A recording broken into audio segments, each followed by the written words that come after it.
बताने वाला हूँ चंद्र ग्रहण की कहानी। बहुत मज़ा आने वाला है, आपको बहुत मज़ा आएगा। तो लेट्स स्टार्ट। देवताओं और असुरों में लड़ाई चलती रहती थी। एक दिन ब्रह्मा जी ने सबको इकट्ठा करके बुलाया और कहा चलो अमृत ढूंढते हैं। सब लोगों ने कहा अमृत कैसे ढूंढेंगे। विष्णु जी ने एक बताई चीज़ आइडिया दिया कि हमें समुद्र मंथन करके ही अमृत मिलेगा। उसके बाद बोला कि अमृत कैसे ढूंढेंगे, उसके लिए तो हमें कोई चीज़ चाहिए, उसके नीचे उसके बैलेंस रखने की चीज़ चाहिए, और उससे खींचेंगे घुमाएंगे कैसे, उसके लिए भी कोई चीज़ चाहिए। तो उन लोगों ने एक मंदराचल पर्वत को रखा, उसके नीचे था विष्णु जी का कश्यप अवतार, और उन लोगों ने वासुकी नागों के राजा से उन लोगों ने समुद्र मंथन किया। तो उससे चंद्रमा निकले, लक्ष्मी जी निकली, बहुत सारी सुंदर चीज़ें निकली, सुंदर हाथी निकले। उसके बाद निकला जय विष्णु। सब लोग डर गए, भागने लगे कि भाई विष्णु निकल गया, विष्णु निकल गया, इसको कहाँ पिएगा। फिर शिव जी आए, उनने उस विष को पी लिया और अपने गले में समा लिया। तो ऐसे ही बना नीलकंठ। उस बार उन लोगों ने समुद्र मंथन दोबारा कंटिन्यू किया।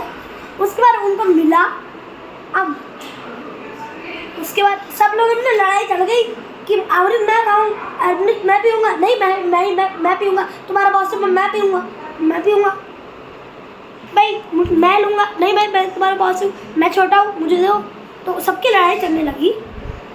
उसके बाद विष्णु जी ने एक सुंदर लड़की का रूप लिया जिसका नाम था मोहिनी।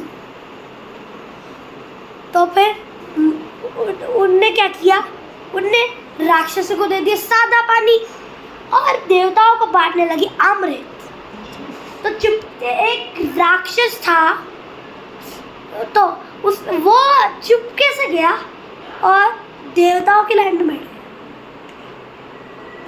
फिर राक्षस का नाम क्या था? राक्षस का नाम था स्वरभानु। तो स्वरभानु चुपके से देवताओं की लाइन में जाके बैठ गया।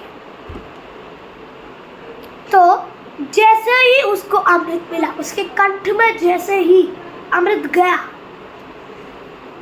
सूर्य और चंद्रमा भाग के गए, विष्णु जी को बताया कि ये राक्षस। और फिर विष्णु जी ने जल्दी से अपना चक्र निकाल के उसके गले में काट दिया, और आधा अमृत तो रहा बाहर और आधा था अंदर।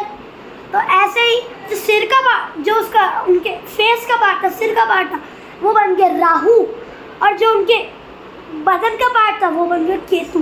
तो ऐसे ही बने राहु और केतु। तो जब भी चंद्र ग्रहण होता है तो उसी दिन